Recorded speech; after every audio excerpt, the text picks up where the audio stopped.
목요일 새벽 예배를 하나님 앞에 올려드리겠습니다. 오늘 우리에게 주신 하나님의 말씀, 느헤미야 12장 27절에서 43절 말씀입니다. 예루살렘 성벽을 봉헌하게 되니 각 처에서 레위 사람들을 찾아 예루살렘으로 데려다가 감사하며 노래하며 재금을 치며 비파와 수금을 타며 즐거이 봉헌식을 행하려 하매, 이에 노래하는 자들이 예루살렘 사방들과 느도바 사람의 마을에서 모여들고 또 백길갈과 게바와 아스마웻들에서 모여들었으니 이 노래하는 자들은 자기들을 위하여 예루살렘 사방의 마을들을 이루었음이라. 제사장들과 레위 사람들이 몸을 정결하게 하고 또 백성과 성문과 성벽을 정결하게 하니라.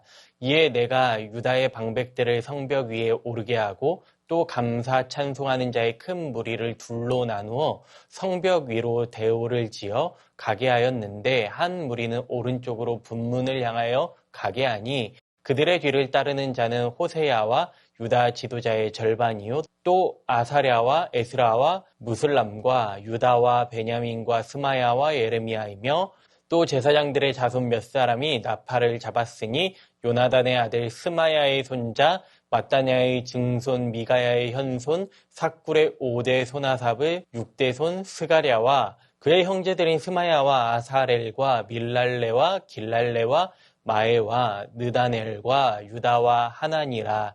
다 하나님의 사람 다윗의 악기를 잡았고 학사 에스라가 앞서서 샘문으로 전진하여 성벽으로 올라가는 곳에 이르러 다윗성의 층계로 올라가서 다윗의 궁 윗길에서 동쪽으로 향하여 수문에 이르렀고, 감사 찬송하는 다른 무리는 왼쪽으로 행진하는데 내가 백성의 절반과 더불어 그 뒤를 따라 성벽 위로 가서 화덕 망대 윗길로 성벽 넓은 곳에 이르고 에브라임 문 위로 엠문과 어문과 하나넬 망대와 한메아 망대를 지나 양문에 이르러 감옥에 멈춤에, 이에 감사 찬송하는 두 무리가 하나님의 전에 섰고 또 나와 민장의 절반도 함께하였고, 제사장 엘리야김과 마아세야와 미냐민과 마가야와 엘류에네와 스가랴와 하나냐는 다 나팔을 잡았고, 또 마아세야와 스마야와 엘르아셀과 우시와 여호하난과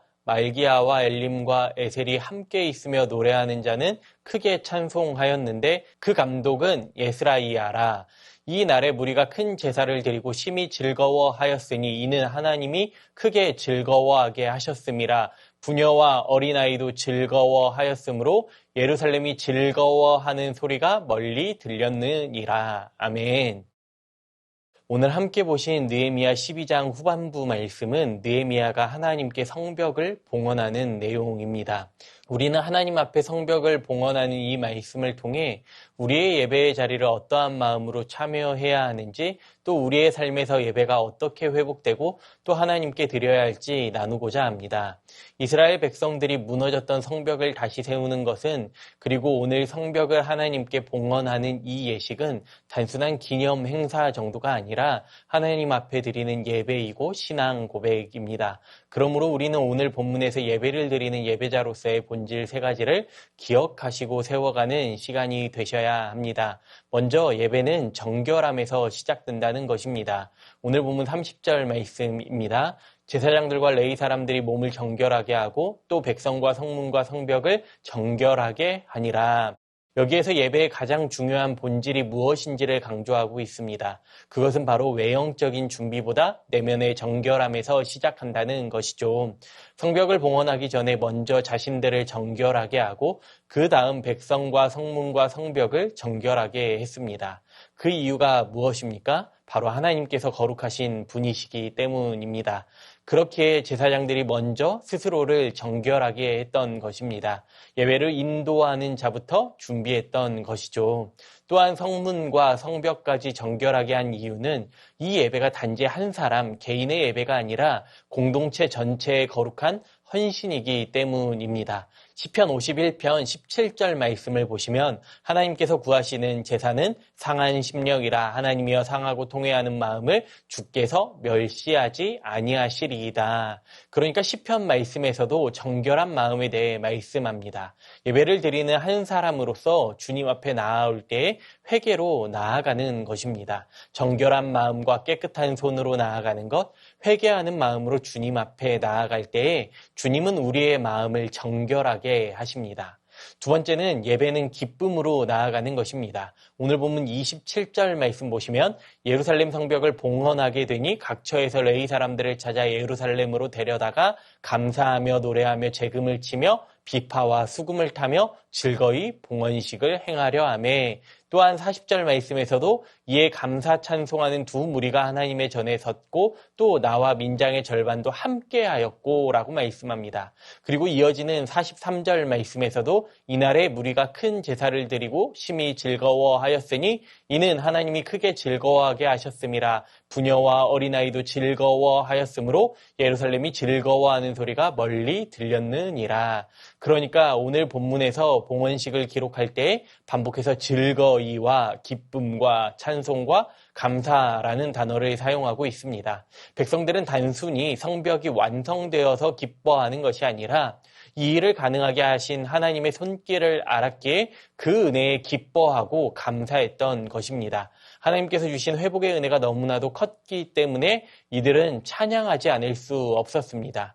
두 무리의 찬양대가 성벽 위를 행진하며 예루살렘을 둘러싸고 찬양했는데 그 소리가 어찌나 큰지 예루살렘 성 밖에서도 들렸다고 기록합니다. 이 예배는 다른 것으로 기뻐하는 것이 아닙니다. 하나님께서 이들의 마음 가운데에 큰 기쁨을 주셨기 때문입니다. 우리가 왜 다가오는 성탄절을 기다리고 기뻐할 수 있습니까? 그것은 바로 우리에게 예수 그리스도라는 바꿀 수 없는 큰 기쁨, 구원의 은혜를 베풀어 주셨기 때문에 우리가 기뻐하는 이유이죠. 오늘을 살아가는 우리의 삶 역시도 기쁨이 끊이지 않을 수 있는 이유는 바로 이 구원의 은혜로 말미암아 오늘도 주와 함께 살아가고 있기 때문입니다. 혹시 오늘 나의 마음 가운데 기쁨과 감사보다는 불평과 원망이 다른 마음들이 찾아오고 있다면 우리가 다시 한번 은혜를 기억하고 회복해야 할 때입니다. 하나님께서 나의 죄를 용서하셨기에 하나님께서 오늘 나의 삶을 붙들고 계시기에 우리는 이 믿음으로 오늘을 살아가는 것이고 이 믿음으로 하나님을 예배하는 것입니다. 그러므로 우리의 예배의 자리가 형식적인 예배의 자리가 아니라 기쁨과 감사의 자리 되시기를 간절히 소망합니다. 마지막으로 예배는 헌신의 자리입니다. 성벽을 봉헌하는 이 자리는 제사장과 레위인만의 일이 아니라 온 백성이 함께 헌신하는 자리입니다. 읽지는 않았지만 오늘 보면 44절 말씀 보시면 그날에 사람을 세워 곡간을 맡기고 제사장들과 레위 사람들에게 돌릴 것 곧 율법에 정한 대로 거제물과 처음 익은 것과 11조를 모든 성읍밭에서 거두어 이 곡간에 쌓게 하였노니 이는 유다 사람이 섬기는 제사장들과 레위 사람들로 말미암아 즐거워하기 때문이라. 여기에서 말하는 곡간은 하나님의 일을 감당하는 제사장과 레위인을 위해 예물을 저장해 두는 창고입니다. 백성들은 11조와 처음 열매 그리고 거룩한 예물들을 드렸습니다. 이것은 하나님을 향한 헌신이자 하나님의 공동체를 향한 책임이었습니다. 사랑하는 성도님들, 하나님께 드리는 예배는 말로만 드리는 것이 아닙니다. 예배는 삶의 우선순위를 구별하여 시간과 물질을 드리는 것이며 우리의 모든 헌신을 드리는 것입니다. 하나님께서 자원하여 드리는 자를 기뻐하시며 예배가 끝났다고 해서 끝나는 것이 아니라 우리의 삶으로 시작될 때 이것이 바로 진짜 예배입니다. 그러므로 우리는 오늘 말씀을 통해 우리의 예배와 삶을 다시 주님 앞에 온전히 기쁨으로 드리는 자리에 있기를 간절히 소망합니다. 오늘 말씀에서 예배자로서의 본질 세 가지, 이 정결함과 기쁨과 헌신이 우리 안에 있는지 다시 한번 점검해 보시기 바랍니다. 우리가 살고 있는 이 시대는 외형적인 것을 중요하게 여기는 시대에 있습니다. 다시 말하면 보여지는 것이 그럴싸하면 과정이나 내면은 크게 중요하게 여기지 않습니다. 그러나 사무엘상 16장 말씀에서도 하나님은 외모를 보지 않으시고 중심을 보신다고 말씀하셨던 것처럼 우리도 오늘 이 성벽을 봉헌하는 자리에서 백성들이 정결하게 하는 일에 힘썼던 것처럼 우리도 이 일에 힘쓸 수 있어야 합니다. 하나님 앞에서 내 죄와 허물과 교만 그리고 위선을 인정하고 내려놓을 때에 주님 앞에 정결한 마음을 구하며 회개할 때에 비로소 진정한 예배자로서의 첫 시작이 될 것입니다. 그때 우리는 은혜를 발견하게 됩니다. 나 같은 죄인을 살리고자 하시는 그 하나님의 사랑, 자기 아들을 십자가에 내어주신 그 사랑, 다시 살리시고 회복하신 사랑을 마주하게 될 것입니다. 무너진 성벽을 회복하심으로 이스라엘 백성들을 회복하셨던 것처럼 공동체를 다시 세우셨던 것처럼 예수 그리스도의 십자가 보혈로 죄로 인해 죽을 수밖에 없던 나의 인생을 무너진 인생을 다시 일으키시고 회복시키시는 하나님의 은혜를 발견하게 됩니다. 그러므로 우리가 오늘 또 주님 앞에서 감사하지 않을 이유가 하나도 없습니다. 예배의 자리에서 기뻐하고 찬양하지 않을 이유가 없는 것이죠. 그러므로 이 은혜를 기억하시면서 날마다 주님의 보혈로 정결하게 세워지기를 소망합니다. 오늘 이 백성들과 같이 기쁨으로 예배의 자리에 서며 기쁨으로 삶의 모든 자리에서 주를 위해 헌신하는 새순의 모든 성도님들 되시기를 바랍니다. 예배는 함께 세워가는 것입니다. 온 백성이 예배를 세워가기 위해 한마음 한뜻으로 헌신했던 것처럼 우리 새순교회를 세워가는 일에 모든 예배의 자리를 세우는 일에 하나님 나라를 세워가는 일에 온 성도가 함께 힘써야 합니다.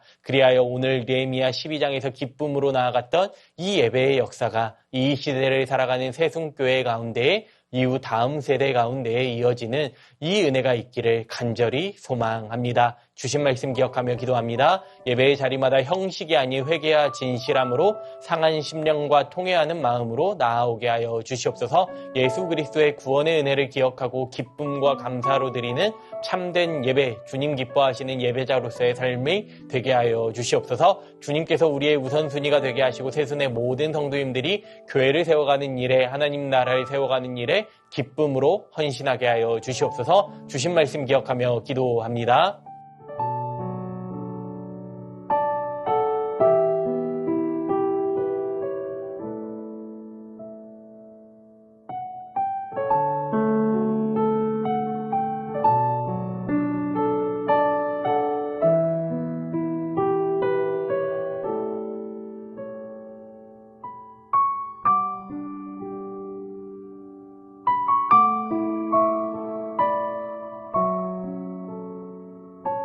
나라와 열방을 위해 기도합니다. 하나님의 공의와 정의가 이 나라 가운데 임하게 하시고 위정자들이 나라와 국민을 위해 섬기게 하여 주시옵소서. 이 땅의 교회가 고통받고 어려움에 있는 이웃들을 살피고 복음의 통로로 쓰임받게 하여 주시옵소서. 전쟁과 재난, 자연재해로 신음하는 열방을 위로하여 주시고 주님 주시는 참된 평화와 평안만이 넘쳐나게 하여 주시옵소서. 이 시간 나라와 열방을 위해 기도합니다.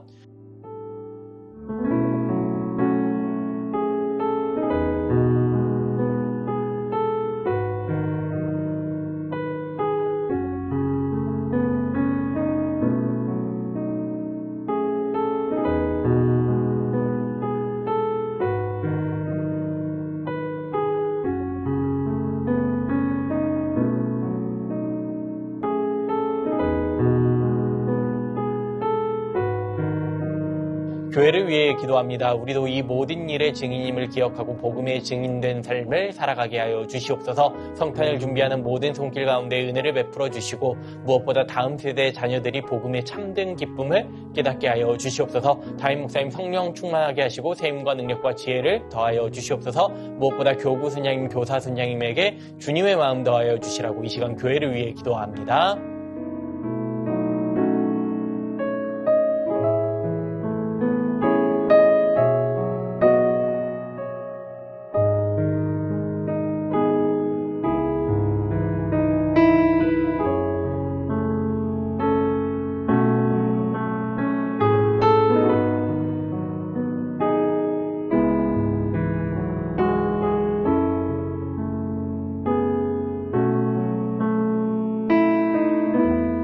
마지막으로 선교사님과 한우분들 위해 기도합니다. 오늘은 탄자니아 김현석 고미라 선교사님 위해 기도하실 때에 혼란한 탄자니아 상황 가운데 특별한 하나님의 안전하심과 보호하심으로 함께하여 주시옵소서. 케냐로 잠시 발걸음을 옮기는 불편한 마음 속에서 주님의 계획하심을 붙들고 하나님께서 일하시는 일들을 경험하게 하여 주시옵소서. 환우분들을 위해 기도합니다. 양금숙 성도님 췌장암이 재발하여 항암을 시작하셨습니다. 잘 견디고 이겨내도록 도우시고 항암을 통해 깨끗하게 치료되게 하여 주시옵소서. 김선화 권사님 간 수치도 내리고 있고 황달 수치도 떨어지고 있습니다. 남은 조직 검사도 이상 없이 정상으로 나오게 하여 주시옵소서. 김현정 집사님의 어머니 대동맥 파열 수술로 인한 수혈 이후 어떠한 부작용 생기지 않도록 하여 주시고 회복이 더딘 가운데에서도 날마다 힘을 얻어 일상으로 안전히 돌아오게 하여 주시옵소서. 김인숙 권사님의 어머니 정복생 집사님 퇴원 이후 요양병원에서 재활 중에 있습니다. 염증 수치 떨어지게 하시고 잘 회복될 수 있도록 은혜를 베풀어 주시옵소서. 조정순 권사님 남편 백형우님 뇌출혈 후유증으로 식사를 하지 못하고 균형을 잡지 못하십니다. 손상된 신경과 기능을 회복시켜 건강을 속히 되찾게 하여 주시옵소서. 박세은 집사님 유방암 발병 이후 뼈로 전이된 상황 가운데 있습니다. 통증이 사라지게 하시고 치료의 모든 과정 속에서 회복의 은혜를 경험하게 하여 주시옵소서. 김민정 집사님 방사선 치료 효과가 크지 않아 현재는 호르몬제 치료를 받고 있습니다. 검사 수치 더 이상 악화되지 않고 안정되게 하시고 하나님의 은혜로 점차 회복을 누리게 하여 주시옵소서. 권호승 원사님 진행 중에 암 치료가 계속 효과를 나타내어 암세포가 완전히 사라지고 면역력이 증가하여 모든 치료를 잘 감당하게 하여 주시옵소서. 노성빈 형제님 크론병으로 8주에 한번 주사에 치료받고 있습니다. 부작용 생기지 않도록 보호하여 주시고 소장의 모든 염증 사라지게 하여 주시옵소서. 이외에도 수술 이후 회복 가운데 계신 분들, 암 치료 가운데 계신 분들 모든 한우분들의 몸과 마음 회복시켜 주시라고 마지막으로 선교사님과 한우분들 위해 기도하시고 자유롭게 기도하겠습니다.